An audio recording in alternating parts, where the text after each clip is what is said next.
Hello সবাইকে, happy new year. নতুন বছরটা সকলের খুব ভালো কাটুক। 1 জানুয়ারি উপলক্ষে আমাদের বাড়িতে ফ্যামিলি পিকনিক থাকে প্রতি বছর, তো এবারেও করেছিলাম। এবারের মেনুতে ছিল বিরিয়ানি। তো সকাল থেকেই শুরু হয়ে গেছিলো বিরিয়ানির তোড়জোড়। এদিকে পেঁয়াজ কাটাও শুরু হয়ে গেছে, আলু কাটা হয়ে গেছে, ডিম সেদ্ধ করে সেটার জল ঝরিয়ে নেওয়া হচ্ছে। আর এদিকে ছোটো কাকা মাংসটা ভাজার পরে ওই তেলের মধ্যেই পেঁয়াজ আর টমেটোটাকে ভেজে নিচ্ছে। আমরাও যেহেতু একটু মাঝে মাঝে হাত লাগিয়েছি, এদিক ওদিক যেতে হয়েছে রান্নার জোগাড়ের জন্য, সেই জন্য টানা ভিডিও কিন্তু আমার করার সুযোগ হয়নি। তো যেটুকুন পেরেছি তোমাদের সাথে ছোট ছোট ভিডিও ক্লিপিংগুলো শেয়ার করছি। রান্নার দায়িত্বে পুরোটাই ছোটো কাকু ছিল, আমরা মাঝে মাঝে শুধু একটু হাত লাগিয়েছি। জোগাড়টা আমরা অবশ্য করে দিয়েছিলাম।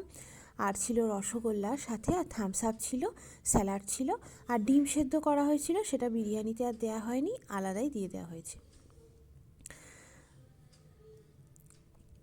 মশলাটা প্রায় কষে এসেছে, এবার এই ভাজা মাংসগুলোকে দিয়ে দেওয়ার পালা। সেই সময় আর ভিডিও আমার করার সুযোগ হয়নি। বিরিয়ানিটা যেহেতু একটু লং প্রসেস আর পরিমাণে বেশ খানিকটাই ছিল, সেই জন্য বেশ সময় লেগেছিল। তবু অন্যবারের তুলনায় এবার অনেক তাড়াতাড়ি আমাদের রান্নাবান্না কমপ্লিট হয়ে গেছিলো। আমরা সব কিছু সেরে 5টার মধ্যে যে যার ঘরে চলে গিয়েছিলাম। দেখো দেখতে দেখতে মাংস কষে গেছে। এবার চালও কাকু ধুয়ে রেখেছিল, আগে থেকে ভেজানো ছিল, সেই জন্য সেদ্ধ করতেও বেশি টাইম লাগেনি। ভাতের হাঁড়ির মধ্যে, যেটাতে দমে দেবে, হাঁড়ির মধ্যে ভাতগুলো দিয়ে এবার আলু মাংস যেভাবে লেয়ার সাজানো হয় সেইভাবে লেয়ার সাজানো হয়েছিল। মাংসটা খেতে যেমন সুস্বাদু হয়েছিল, বিরিয়ানিটাও কিন্তু তেমনই ভালো হয়েছিল। আর আলুগুলো ছিল জ্যোতি আলু, সেই জন্য ভেজে তুলে রাখা হয়েছিল এবং ভাজতে ভাজতেই প্রায় সিদ্ধ হয়ে গেছিলো। এদিকে ছোট ছোট কিছু নাচের মুহূর্ত ভাই বোনেদের তোমাদের সাথে শেয়ার করলাম। আর এদিকে দেখো একটা পুঁই গাছের মিটুলি এসছে, এটাকে এবার কেটে ফেলতে হবে। এটা ছোটো কাকার ছাদেই করা। দেখতে দেখতে দমেও বসিয়ে কমপ্লিট হয়ে গেছে বিরিয়ানি।